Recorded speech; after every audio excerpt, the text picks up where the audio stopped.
പ്രിയപ്പെട്ട വിദ്യാർത്ഥികളെ, ഇന്നിപ്പോൾ നമ്മൾ ചർച്ച ചെയ്യാൻ പോകുന്ന topic electric field intensity due to uniformly charged straight wire.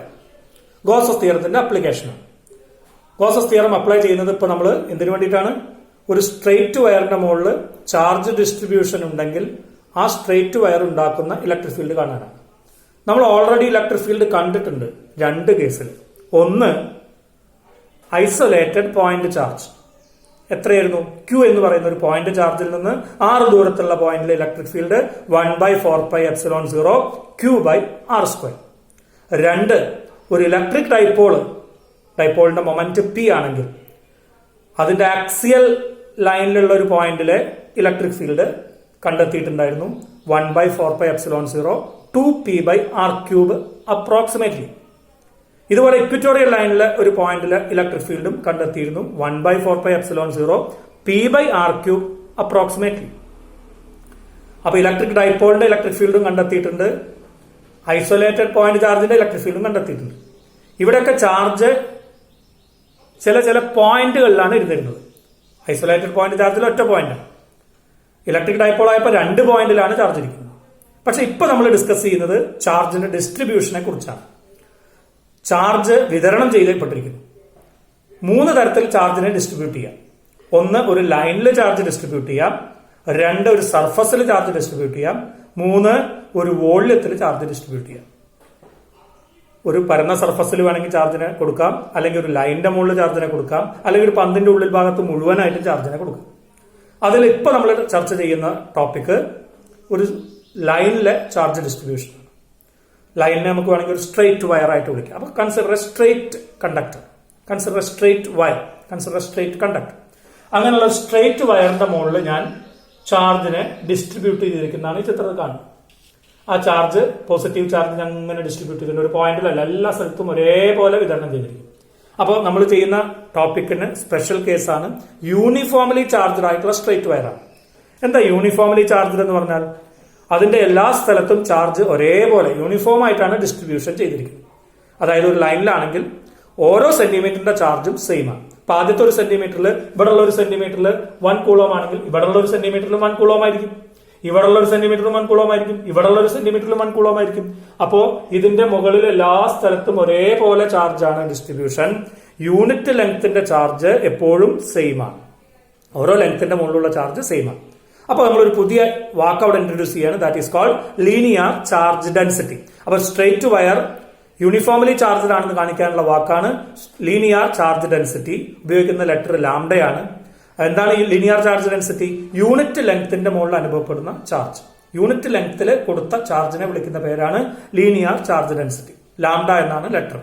അപ്പൊ എൽ ലെങ്ത് നമ്മൾ കൺസിഡർ ചെയ്താൽ ക്യൂ ചാർജ് ഉണ്ട് വിചാരിക്കാം. ഒരു കമ്പിയുടെ, ഒരു സ്ട്രെയിറ്റ് വയറിന്റെ എൽ ലെങ്ത്തിൽ ക്യൂ ചാർജ് നമ്മൾ കൊടുത്തിട്ടുണ്ടെങ്കിൽ 1 ലെങ്ത്തിലെ ചാർജ് എത്രയായിരിക്കും? എൽ ലെങ്ത്തിൽ ക്യൂ ആണെങ്കിൽ 1 ലെങ്ത്തിൽ Q/L. അതിന് വിളിക്കുന്ന പേരാണ് ലീനിയർ ചാർജ് ഡെൻസിറ്റി. അപ്പൊ lambda is equal to Q/L. L ലെങ്ത്തില് ക്യൂ ചാർജ് ഉണ്ടെങ്കിൽ lambda linear charge density is equal to Q/L. Q/L. അപ്പൊ SI unit coulomb per metre ആണ്. ഡയമെൻഷൻ ഫോർമുല ITL⁻⁻1 ആണ്. ലീനിയർ ചാർജ് ഡെൻസിറ്റി പുതിയൊരു quantity, scalar quantity. അപ്പോ lambda linear charge density ഉള്ള ഒരു straight wire ആണ് നമ്മളുടെ കയ്യിലുള്ളത്. ഇപ്പൊ ഞാൻ അതിന് പോസിറ്റീവ് ചാർജ് ആണ് കൊടുത്തിരിക്കുന്നത്. എന്താ ലാംഡ ലീനിയർ ചാർജ് ഡെൻസിറ്റി എന്ന് പറഞ്ഞാൽ ഇതിന്റെ ഓരോ യൂണിറ്റ് ലെങ്ത്തിലും എത്ര ഉണ്ട്? ലാംഡ ചാർജ് ഉണ്ട്. അപ്പൊ അതിൽ ഞാൻ തൽക്കാലം ഒരു എൽ ലെങ്ത് ഉള്ള ഒരു ഭാഗം കൺസിഡർ ചെയ്തതാ. എൽ ലെങ്ത് ഉള്ള ഭാഗം, ഇത് നിങ്ങൾ എത്ര വേണമെങ്കിൽ ആയിക്കോട്ടെ, അതിലൊരു എൽ ലെങ്ത്തിനെ ഞാൻ കൺസിഡർ ചെയ്തു. അപ്പൊ ഈ എൽ ലെങ്ത്തിൽ എത്ര ചാർജ് ഉണ്ടാവും? 1 ലെങ്ത്തില് ലാംഡയാണ്. അപ്പൊ എൽ ലെങ്ത്തിലെ ചാർജ് ലാംഡ ഇൻറ്റു എൽ ആയിരിക്കും. ഈ ഫോർമുലയെ തിരിച്ചെഴുതിയാൽ മതി. അപ്പൊ ഈ എൽ ലെങ്ത്തിലെ ചാർജ് ലാംഡ ഇൻറ്റു എൽ. അപ്പൊ നമുക്ക് അറിയാവുന്ന ക്വാണ്ടിറ്റി ലാംഡയാണ്, ചാർജ് അറിയില്ല. അപ്പൊ എൽ ലെങ്ത്തിലെ ചാർജ് കാണാൻ ലാംഡേനെ ലെങ്ത് കൊണ്ട് മൾട്ടിപ്ലൈ ചെയ്യും. നമുക്ക് കണ്ടുപിടിക്കേണ്ടത് ഈ സ്ട്രെയിറ്റ് വയർ കാരണം ഉള്ള ഇലക്ട്രിക് ഫീൽഡാണ്. അപ്പൊ കണ്ടുപിടിക്കേണ്ട ഇലക്ട്രിക് ഫീൽഡിന്റെ കറസ്പോണ്ടിങ് ആയിട്ടുള്ള പോയിന്റ് തൽക്കാലം നമ്മൾ എപ്പോഴും വിളിക്കുന്ന പോലെ തന്നെ P എന്ന് വിളിക്കാം. നമ്മൾ കണ്ടുപിടിക്കേണ്ട സ്ഥലത്തിനെ P എന്ന് വിളിക്കും. അപ്പൊ P എന്നുള്ള പോയിന്റിലെ ഇലക്ട്രിക് ഫീൽഡാണ് കാണുന്നത്. എപ്പോഴും നമ്മൾ ആ പോയിന്റിലേക്കുള്ള ദൂരം പറയാറുണ്ട്. എങ്ങനെ ദൂരം പറയാം? R എന്നുള്ള ലെറ്റർ കൊണ്ട് കാണിക്കും. അപ്പൊ ഇവിടെ അതെ R എന്നുള്ള ദൂരത്താണ് P എന്നുള്ള പോയിന്റ്. അപ്പൊ എവിടുന്ന് R അളക്കുക? ഈ സ്ട്രെയിറ്റ് വയറിൽ നിന്ന് ഉള്ള ഏറ്റവും കുറഞ്ഞ ദൂരം, പെർപെൻഡിക്കുലർ ആയിട്ടുള്ള ഡിസ്റ്റൻസ് ഈ പോയിന്റിലേക്കുള്ളതാണ് R. അപ്പൊ 6 ദൂരത്തുള്ള പോയിന്റ് ആണ് പി. ഇവിടുന്ന് ഈ യൂണിഫോംലി ചാർജ്ഡ് സ്ട്രേറ്റ് വയറിൽ നിന്ന്. അപ്പൊ പി എന്നുള്ള പോയിന്റിലെ ഇലക്ട്രിക് ഫീൽഡ് കാണാൻ നമ്മളിപ്പോ ഉപയോഗിക്കുന്നത് ഗോസസ് തിയറം അപ്ലൈ ചെയ്യാൻ പോവാണ്. ഗോസസ് തിയറം അപ്ലൈ ചെയ്യണമെങ്കിൽ ഒരു ക്ലോസ്ഡ് സർഫസിനെ അസ്യൂം ചെയ്യണം. നമ്മൾ വിളിച്ചിട്ടുണ്ട് ഗോസിയൻ സർഫസ് വേണം. അപ്പൊ ഈ ടോപ്പിക്കില് സ്ട്രേറ്റ് വയറിന്റെ ഇലക്ട്രിക് ഫീൽഡ് കാണാൻ വേണ്ടി ഗോസസ് തിയറം അപ്ലൈ ചെയ്യുമ്പോൾ എടുക്കുന്ന ഗോസിയൻ സർഫസ് സിലിണ്ടറിക്കൽ സർഫസ് ആണ്. അപ്പൊ നോക്കൂ, അപ്പൊ കൺസിഡർ എ സിലിണ്ടറിക്കൽ സർഫസ്. അപ്പൊ ഗോസിയൻ സർഫസ് ഇവിടെ ഉപയോഗിക്കുക സിലിണ്ടർ ആണ്. പരീക്ഷയ്ക്ക് ചോദിച്ച ചോദ്യമാണ്, ഈ സ്ട്രേറ്റ് വയറിന്റെ ഇലക്ട്രിക് ഫീൽഡ് കാണാൻ ഏത് ഗോസിയൻ സർഫസ് ഉപയോഗിക്കും? സിലിണ്ടറിക്കൽ ആണോ സ്ഫെറിക്കൽ ആണോ എന്നൊക്കെ ചോദിക്കും. ആൻസർ ഈസ് ഇവിടെ ഉപയോഗിക്കുന്നത് സിലിണ്ടറിക്കൽ ആണ്. അപ്പൊ കൺസിഡർ എ സിലിണ്ടറിക്കൽ സർഫസ് നമ്മൾ കൺസിഡർ ചെയ്യാം. എങ്ങനെയാ കൺസിഡർ ചെയ്യുന്നത്? With this straight wire as it's axis. നമ്മുടെ ചാർജ്ഡ് സ്ട്രേറ്റ് വയറിനെ ആക്സിസ് ആയിട്ടുള്ള രൂപത്തിൽ ഒരു സിലിണ്ടറിനെ കൺസിഡർ ചെയ്യും. നമ്മളെ പി എന്ന് പറയുന്ന പോയിന്റ് ആ സിലിണ്ടറിന്റെ മുകളിൽ ഉണ്ടാവണം, സർഫസിൽ ഉണ്ടാവണം. അപ്പോ ഈ സിലിണ്ടറിന്റെ റേഡിയസ് എത്രയായിരിക്കണം? 6 ആണ്. 6 റേഡിയസ് ഉള്ള സിലിണ്ടർ ആവുമ്പോൾ ഈ പി എന്നുള്ള പോയിന്റ് ഈ ഗോസിയൻ സിലിണ്ടറിന്റെ സർഫസിൽ ഉണ്ടാവും. Let L B the length of the cylinder. നേരത്തെ നമ്മൾ പറഞ്ഞ പോലെ നീളം എത്ര വേണമെങ്കിൽ ആയിക്കോട്ടെ, തൽക്കാലം എൽ ലെങ്ത് ഉള്ള സിലിണ്ടറിനെയാണ് നമ്മൾ എൽ ലെങ്ത് ഉള്ള വയറിന്റെ ഭാഗവുമായി ബന്ധപ്പെട്ട സിലിണ്ടറിനെ അസ്യൂം ചെയ്തു. അപ്പൊ consider a Gaussian cylinder of length L and radius R such that this point P is on the surface of the cylinder. ഇനി നമ്മൾ കാണാൻ പോകുന്നത് ഗോസസ് തിയറം അപ്ലൈ ചെയ്തുകൊണ്ട് ഈ സർഫസ് സിലിണ്ടറിലെ ആകെ ഇലക്ട്രിക് ഫ്ലക്സ് കാണാം. ഉദ്ദേശം എന്താണ്? പി എന്നുള്ള പോയിന്റിലെ ഇലക്ട്രിക് ഫീൽഡ് കണ്ടുപിടിക്കാനാണ്. അപ്പൊ നമ്മൾ ഗോസസ് തിയറം അപ്ലൈ ചെയ്യുമ്പോൾ എന്താണ് നമുക്ക് Gauss's theorem? Flux is equal to 1/epsilon 0 times net charge enclosed by the surface. Net charge enclosed by the surface. എത്രയാണ് നെറ്റ് ചാർജ്? നോക്കൂ, ഈ സിലിണ്ടറിന്റെ ഉള്ളിലുള്ള ആകെ ചാർജ് എത്രയാ? ഈ എൽ ലെങ്ത്തിൽ മുഴുവൻ പോസിറ്റീവ് ചാർജ് ഇരിക്കുന്നുണ്ട്. എൽ ലെങ്ത് ആണ് സിലിണ്ടറിന്റെ. അപ്പോ ഈ സിലിണ്ടറിന്റെ ഉൾഭാഗത്ത് എൽ ലെങ്ത് ആണുള്ളത്. പുറത്തെ ഭാഗങ്ങളൊന്നും നമ്മൾ കൺസിഡർ ചെയ്യേണ്ട. ഉൾഭാഗത്തുള്ള ആകെ ചാർജ് എൽ ലെങ്ത്തിലെ ചാർജ് ആണ്. 1 ലെങ്ത്തിലെ ചാർജ് ലാംഡ ആണെങ്കിൽ എൽ ലെങ്ത്തിലെ charge lambda into L. So 1/epsilon 0 Q എന്നുള്ളിടത്ത് 1/epsilon 0 into lambda L എന്ന് എഴുതാം. അപ്പൊ electric flux through this Gaussian cylinder is 1/epsilon 0 times lambda L. Equation 1. What is lambda? Lambda is linear charge density of the straight wire. Okay. Equation 1 അവിടെ നിൽക്കട്ടെ. ഇനി നമുക്ക് electric ഫ്ലക്സിന്റെ formula ഉപയോഗിച്ച് calculate ചെയ്യാം. എന്താ ഇലക്ട്രിക് ഫ്ലക്സ് കാണാനുള്ള formula? Electric flux is equal to phi is equal to EA cos theta. EA cos theta. അതില് നമ്മളിപ്പോ ഈ സിലിണ്ടറിനെ ശ്രദ്ധിക്കുക. ഈ സിലിണ്ടറിന് എത്ര സർഫസുകൾ ഉണ്ട്? 2 എൻഡ് സർഫസുകൾ ഉണ്ട് അല്ലെ? 2 സർക്കുലർ ഷേപ്പിലുള്ള എൻഡ് ഫേസുകൾ ഉണ്ട്. ഒരു കർവ്ഡ് ഫേസും ഉണ്ട്. നിങ്ങൾ ചോക്കേനൊക്കെ സങ്കല്പിച്ചാൽ അപ്പൊ ഒരു കർവ്ഡ് സർഫസും ഉണ്ട്, 2 എൻഡ് ഫേസുകളും ഉണ്ട്.